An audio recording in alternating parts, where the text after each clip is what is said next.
하루의 시작을 이렇게 가볍게 걷는 것만으로도 몸이 달라집니다. 작은 습관이 건강을 지켜줍니다. 나는 이민우입니다. 60살. 서울의 대형 병원에서 신장과 노년의학을 담당하며 30년을 보냈습니다. 수천 명의 환자를 만나면서 나는 한 가지 사실을 배웠습니다. 사람들은 단맛을 두려워하지만 정작 몸을 망치는 건 단맛 그 자체가 아닙니다. 문제는 그 단맛이 몸속에서 어떻게 처리되느냐입니다. 같은 음식을 먹어도 어떤 사람은 혈당이 급격히 오르고 어떤 사람은 완만하게 오릅니다. 그 차이는 단 하나, 대사 속도입니다. 포도당은 섭취 즉시 혈액으로 흡수됩니다. 그러나 음식 속에 섬유질이 많거나 단백질이 함께 들어있으면 흡수 속도가 느려집니다. 같은 양의 당이라도 천천히 들어오면 인슐린이 안정적으로 반응할 수 있습니다. 반면 정제된 탄수화물과 설탕은 급격히 피 속으로 들어오며 인슐린을 과도하게 자극합니다. 이 과정이 반복되면 췌장은 지치고 결국 혈당을 조절하는 능력이 떨어집니다. 노인에게서 이런 현상은 더 뚜렷합니다. 나이가 들면 근육량이 줄고 간의 글리코겐 저장 능력도 낮아지기 때문입니다. 나는 환자들에게 자주 이렇게 말합니다. 음식은 적이 아닙니다. 법칙을 배우면 친구가 됩니다. 환자는 종종 당뇨라는 이름에 눌려 공포 속에서 식사를 합니다. 선생님, 달면 무조건 나쁜 거죠? 그럴 때 나는 미소 짓습니다. 아닙니다. 달콤하다고 다 나쁜 건 아닙니다. 몸이 어떻게 받아들이느냐가 문제입니다. 고민 거지. 예를 들어 감자와 고구마를 비교해 봅시다. 대부분의 사람은 고구마가 더 달다고 말합니다. 그러나 실제로는 감자의 당지수, GI가 더 높습니다. 고구마는 섬유질이 풍부해 포도당이 서서히 흡수되지만 감자는 전분이 빠르게 분해되어 혈당을 급등시킵니다. 따라서 맛의 달콤함과 혈당의 상승은 일치하지 않습니다. 나는 진료실에서 이 사실을 설명하며 늘 이런 말을 덧붙입니다. 입이 느끼는 단맛보다 몸이 기억하는 단맛이 중요합니다. 비슷한 오해는 과일에서도 자주 나타납니다. 많은 노인들이 당뇨 진단을 받은 뒤 과일을 완전히 끊습니다. 선생님, 과일은 독이라던데요. 하지만 과일의 당은 정제당과 다릅니다. 과일 속에는 포도당뿐 아니라 과당 프럭토, 섬유질, 미네랄, 비타민이 함께 존재합니다. 특히 과당은 간에서 먼저 대사되어 에너지로 전환되므로 즉각적인 혈당 상승을 덜 일으킵니다. 물론 과량 섭취는 지방간의 원인이 될 수 있지만 하루 한두 번 적당량의 통과일은 오히려 도움이 됩니다. 한국의 제철 과일, 예를 들어 딸기, 감귤, 사과, 배 같은 과일은 섬유질과 수분이 많아 소량 섭취 시 안정적입니다. 또 하나의 중요한 진실은 비타민C입니다. 놀랍게도 비타민C를 피하는 환자가 적지 않습니다. 그거 달잖아요. 혈당 올라가요. 하지만 그것은 오해입니다. 비타민C는 포도당과 구조가 유사하지만 혈당을 높이지 않습니다. 오히려 고혈당 상태에서 발생하는 활성산소를 제거해 혈관 내피를 보호합니다. 활성산소는 혈당이 높을 때 과잉 생성되어 혈관벽을 손상시키고 콜레스테롤이 그 틈을 파고들어 동맥경화를 일으킵니다. 비타민C는 이런 손상을 줄이는 항산화 방패입니다. 다만 만성 신장질환이 있는 사람은 고용량 복용 시 옥살산 축적으로 신장결석 위험이 있으므로 반드시 주치의와 상의해야 합니다. 나는 보통 하루 500mg 이하, 식후 두세 번 나누어 섭취를 권합니다. 비타민C는 알약이 아니라 제철 채소와 과일로 섭취해도 충분합니다. 흡연은 절대 금물입니다. 나는 진료실에서 담배를 피우는 당뇨 환자를 볼 때마다 이렇게 말합니다. 담배는 혈관을 태우는 불입니다. 고혈당과 니코틴이 만나면 그 불은 더 세집니다. 담배 연기 속의 니코틴과 일산화탄소는 혈관 내피세포를 손상시키고 혈소판 응집을 증가시킵니다. 그 결과 미세혈관이 막히고 당뇨 합병증, 심부전, 망막증, 신경병증이 빨리 찾아옵니다. 금연은 약보다 강력한 치료입니다. 한국에는 보건소 금연 클리닉과 니코틴 대체요법 상담 프로그램이 잘 마련되어 있습니다. 이제 음식 이야기를 돌아봅시다. 음식은 금지의 목록이 아닙니다. 음식은 선택의 지도입니다. 무엇을 먹느냐보다 언제 얼마나 어떻게 먹느냐가 핵심입니다. 식사를 채소로 시작하고 단백질을 곁들이며 통곡물로 마무리하십시오. 하루 3끼를 일정한 시간에 먹고 간식은 공복이 아닌 혈당이 안정된 중간 시간대에 소량 섭취하십시오. 이 간단한 원칙만 지켜도 혈당의 곡선은 부드러워집니다. 노년의학은 숫자보다 리듬을 봅니다. 공복혈당, 당화혈색소, 인슐린 수치에 all 중요하지만 그것보다 중요한 건 그 수치가 하루 동안 어떤 패턴으로 움직이느냐입니다. 혈당의 파도를 잔잔하게 만드는 것이 노년기 치료의 핵심입니다. 그 파도를 잔잔하게 만드는 가장 확실한 방법은 식사와 식사 사이에 균형 잡힌 간격을 유지하고 너무 늦은 시간에 야식과 과식을 피하는 것입니다. 특히 밤 9시 이후의 음식은 혈당을 오래 머물게 하고 다음날 아침까지 높은 수치를 이어갑니다. 이때 인슐린은 쉬지 못하고 췌장은 더 빨리 피로해집니다. 나는 진료를 마친 뒤 종종 이런 생각을 합니다. 우리는 음식에 대해 너무 많은 금기를 만들고 너무 적은 이해를 가진다. 당뇨는 당의 병이 아니라 습관의 병입니다. 그리고 그 습관은 언제든 바꿀 수 있습니다. 한 번의 올바른 식사, 한 번의 천천한 걸음, 한 번의 깊은 잠이 몸의 방향을 바꿉니다. 의학의 본질은 사람을 두려움에서 구해내는 일입니다. 나는 오늘도 환자에게 말합니다. 음식은 당신을 벌하지 않습니다. 당신을 살게 합니다. 달콤함을 무조건 거부하기보다 그 달콤함 속의 질서를 배우십시오. 몸은 기억합니다. 당신이 먹는 방법을, 그리고 그 기억이 쌓여 건강이 됩니다.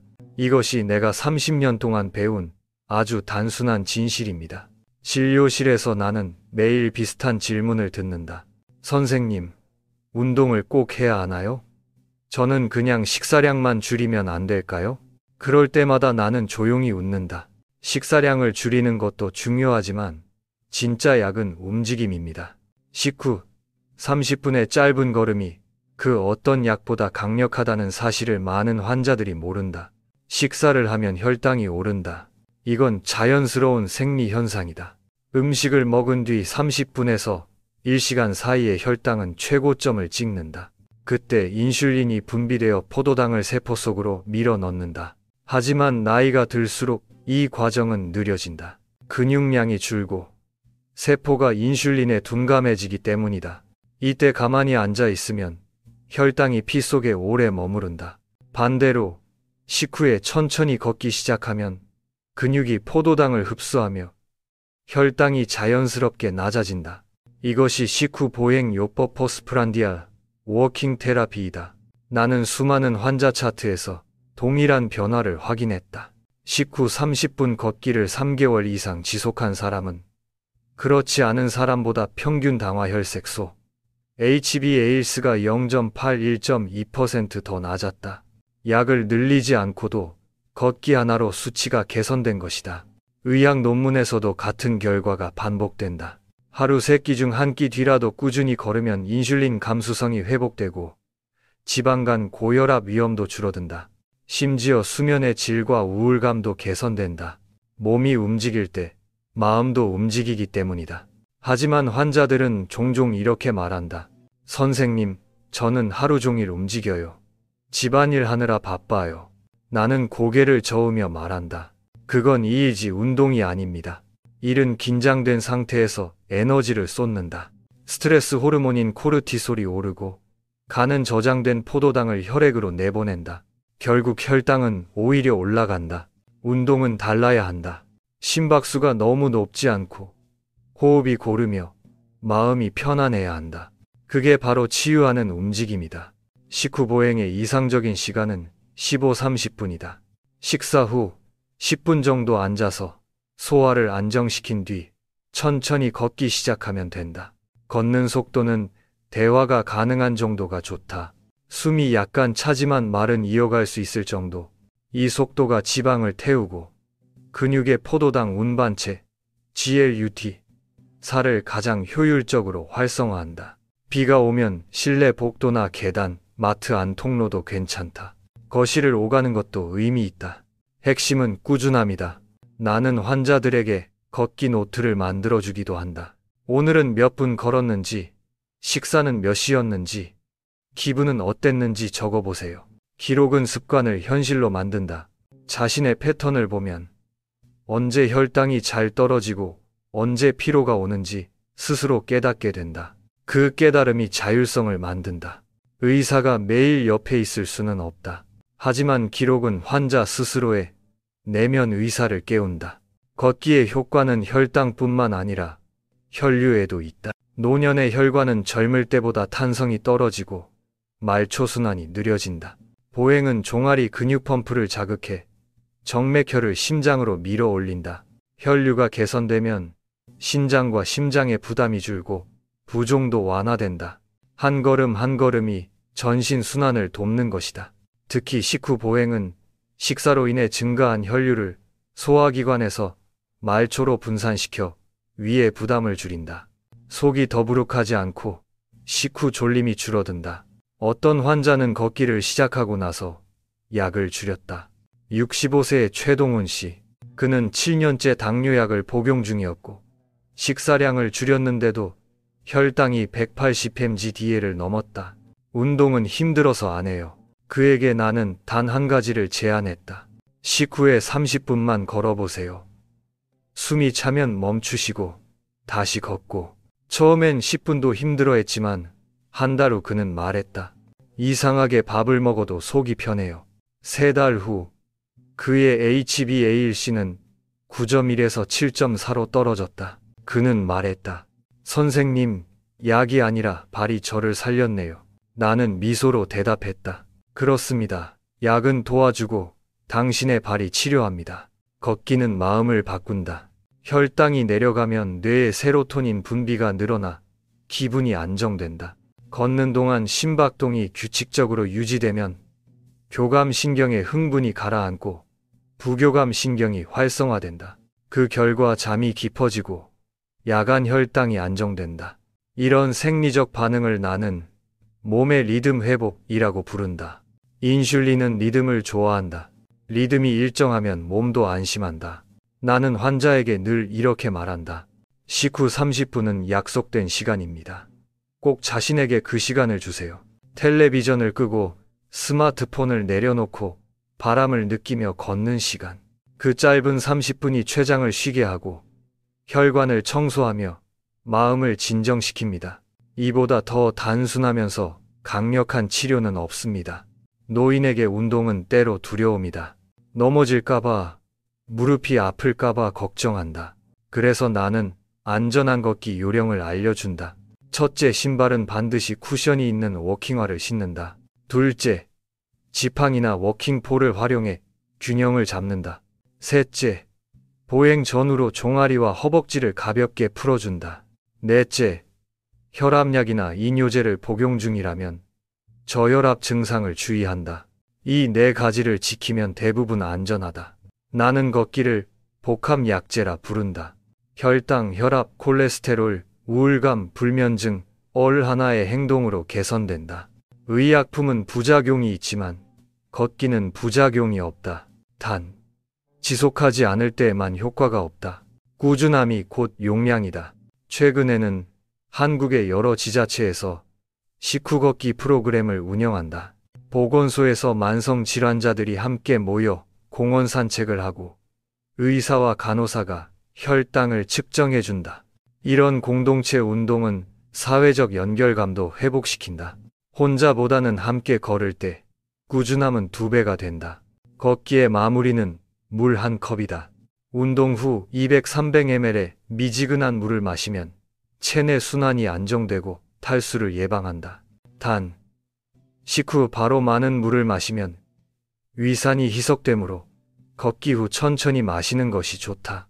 신장 기능이 약한 환자는 의사의 권장량을 따라야 한다. 나는 오늘도 진료를 마치면 병원 뒤편 작은 산책로를 돈다. 가로등 불빛 아래서 환자들의 얼굴이 스쳐간다. 감자와 고구마를 구분하지 못하던 그 노인, 비타민 C를 두려워하던 그 아주머니, 그리고 이제 걷기 노트를 들고 다니는 사람들. 그들의 삶은 여전히 당뇨와 함께하지만 더 이상 당뇨에게 지지 않는다. 그들은 함께 걷는 법을 배웠다. 의사로서 나는 매일 확인한다. 가장 강력한 치료는 약이 아니라 습관이다. 그 습관은 걸음에서 시작한다. 하루 한 번, 식후 30분의 짧은 산책. 그 단순한 행위가 췌장을 쉬게 하고 혈관을 깨끗이 하며 마음의 평화를 준다. 이것이 내가 환자에게 전하고 싶은 가장 확실한 처방이다. 오늘 당신의 식사가 끝나면 부디 밖으로 나가 한 걸음만 내디드십시오. 바람이 차갑다면 목도리를 두르고 비가 오면 우산을 쓰면 됩니다. 중요한 건 방향입니다. 걷는 순간 당신의 몸은 이미 회복을 시작합니다. 그 길 끝에는 새로운 리듬이 기다리고 있습니다. 그리고 나는 언제나 그 길의 옆에서 당신의 걸음을 응원할 것입니다. 나는 30년 넘게 환자들을 보며 한 가지 원리를 깨달았다. 몸은 단순한 규칙을 좋아한다. 의학은 복잡해 보이지만 진짜 회복은 단순함 속에 있다. 노년의 건강을 지탱하는 세 기둥. 그것은 먹는 법, 잠, 그리고 움직임이다. 먼저 먹는 법이다. 나이가 들수록 먹는 양보다 먹는 질서가 중요해진다. 무엇을 먹느냐보다 언제, 어떻게, 어떤 마음으로 먹느냐가 더 큰 차이를 만든다. 식사는 채소로 시작하라. 채소 속 섬유질이 포도당의 흡수를 늦추고 포만감을 준다. 그 다음 단백질을 곁들이면 위 배출 속도가 완만해진다. 마지막으로 통곡물을 소량 먹는다.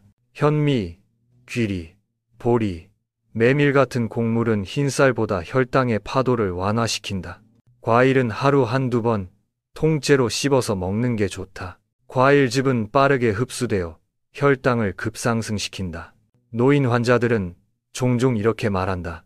선생님, 저는 사과즙만 마셔요. 더 건강하잖아요? 그러면 나는 미소 짓고 말한다. 사과를 마시는 것과 씹는 것은 전혀 다릅니다.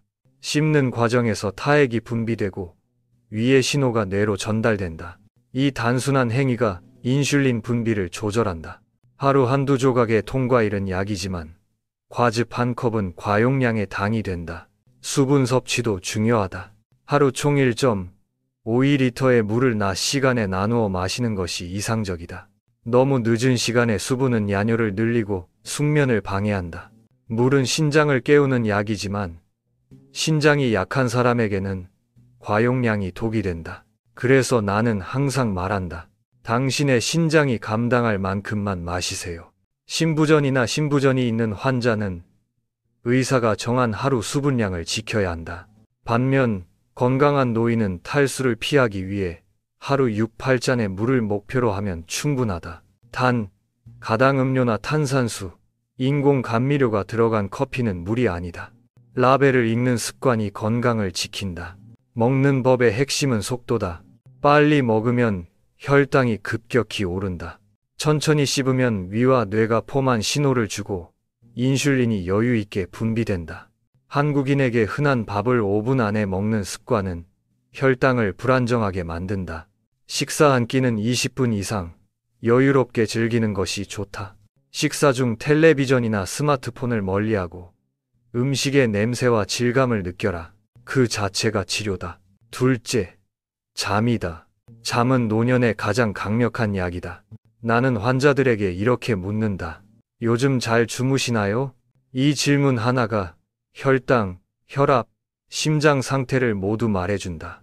수면이 부족하면 코르티솔이 증가하고 간이 저장한 포도당을 풀어낸다. 그 결과 아침 공복 혈당이 높아진다. 하루에 6~7시간의 숙면이 이상적이다. 그보다 짧으면 대사 리듬이 깨지고 길면 수면의 질이 떨어진다. 좋은 잠을 위해서는 몇 가지 습관이 필요하다. 첫째, 오후 3시 이후 카페인을 줄인다.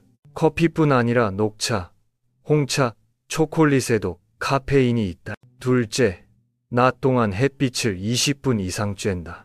자연광은 멜라토닌 분비를 조절해 밤에 쉽게 잠들게 한다. 셋째, 침실은 어둡고 조용하게 유지한다. 스마트폰 알림을 끄고 TV를 끄고 몸과 마음을 쉼으로 이끈다. 넷째, 잠자기 30분 전 미지근한 물 한 컵을 천천히 마신다. 이것이 근육 긴장을 완화하고 야간 경련을 줄인다. 다섯째, 잠이 오지 않을 때 억지로 누워있지 말고 조용히 일어나 책을 몇 페이지 읽어라. 뇌는 이 침대는 자는 곳이라고 인식해야 다시 편안히 잠든다. 잠은 인슐린의 친구다. 숙면 중에는 성장 호르몬이 분비되어 세포를 복구하고 근육을 회복시킨다. 근육이 늘면 인슐린 감수성이 올라간다. 결국 잠은 당뇨 치료의 일부다. 나는 환자에게 이렇게 말한다. 좋은 잠은 약보다 강합니다. 오늘 밤 잘 자면 내일 혈당은 이미 절반이 치료된 겁니다. 셋째, 움직임이다. 움직임은 인체의 순환을 되살린다. 식후 30분 걷기는 기본이고 여기에 주 2, 3회 근력 운동을 더하면 더 좋다. 의자 스쿼트, 벽 밀기, 밴드 스트레칭, 수건을 이용한 어깨 펴기, 훌륭한 운동이다. 힘든 운동이 아니다. 자신의 체중을 이용해 근육을 깨우는 것이다. 근육은 혈당을 소비하는 가장 큰 기관이다. 근육이 늘면 인슐린은 더 효율적으로 작동한다. 나는 환자에게 근육은 인슐린의 창고라고 설명한다. 창고가 크면 당이 흘러넘치지 않는다. 창고가 작으면 작은 양에도 넘친다. 노인은 이 창고를 매일 조금씩 관리해야 한다. 걷기, 계단 오르기, 가벼운 스트레칭, 이 세 가지만으로도 충분하다. 한 번에 오래 하기보다 짧게 자주 하는 것이 더 효과적이다. 15분씩 하루 2번, 아침과 저녁으로 나누면 부담이 없다. 한국에는 좋은 환경이 많다. 공원 산책로, 아파트 단지 내 보행길, 보건소의 운동교실, 노인복지관에서는 무료 근력 프로그램도 운영된다. 혼자 하기 어렵다면 친구와 약속을 잡아 함께 걸어라.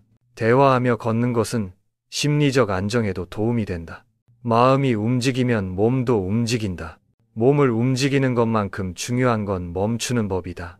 운동 후 충분히 쉬지 않으면 회복이 더디다. 걷기가 끝나면 의자에 앉아 종아리와 허벅지를 마사지해라. 혈류가 심장으로 돌아가며 노폐물을 씻어낸다. 그 후 따뜻한 물 한 잔으로 마무리하라. 이 간단한 의식이 하루의 대사를 완성한다. 이 세 가지 먹는 법, 잠, 움직임은 서로 연결되어 있다. 잘 먹으면 잘 자고, 잘 자면 움직이고 싶어진다. 움직이면 다시 식욕이 안정된다. 이 선순환이 만들어질 때 노년의 몸은 다시 젊어진다. 혈당, 혈압, 콜레스테롤이 함께 안정되고 머리도 맑아진다. 이것이 내가 환자들에게 말하는 리듬의 의학이다. 노년은 병과 싸우는 시기가 아니다. 몸의 언어를 배우는 시기다. 당뇨나 고혈압, 신장 질환은 벌이 아니라 경고음이다. 조금 천천히 가라는, 방향을 바꾸라는 몸의 신호다. 나는 환자들에게 항상 이렇게 말한다. 병을 두려워하지 말고 신호를 경청하세요. 몸은 끊임없이 우리에게 말한다. 피로, 갈증, 불면, 부종, 메시지다. 그 메시지를 무시하지 말라. 의학의 목적은 단순하다. 사람이 다시 자기 몸을 믿게 만드는 것. 환자는 약보다 믿음이 필요하다. 몸이 회복할 수 있다는 믿음, 내일은 오늘보다 나아질 것이라는 확신. 그 믿음이 생기면 세포도 반응한다. 세포는 인간의 감정을 기억한다. 평온한 마음이 면역을 강화한다. 나는 매일 진료를 마치고 노트를 펼친다. 거기엔 이렇게 적혀 있다. 강한 약보다 강한 믿음. 오늘도 나는 그 문장을 다시 읽는다. 그 순간 창밖에는 서울의 불빛이 반짝이고 내 마음에는 환자들의 미소가 떠오른다. 그들이 내일도 걸을 것을, 또다시 자신을 믿을 것을 나는 안다. 노후 건강. 먼 미래의 이야기가 아니다. 삶이 지혜는 어려운 철학이 아니다. 하루 3끼를 천천히 먹고 식후 30분을 걷고 밤에는 깊이 자는 것. 그 단순한 반복이 당신의 몸을 다시 젊게 만든다. 오늘의 작은 실천이 내일의 자유를 만든다. 그리고 나는 지금도 환자들과 함께 그 길을 걷고 있다. 천천히, 그러나 꾸준히, 그것이 진짜 치료다.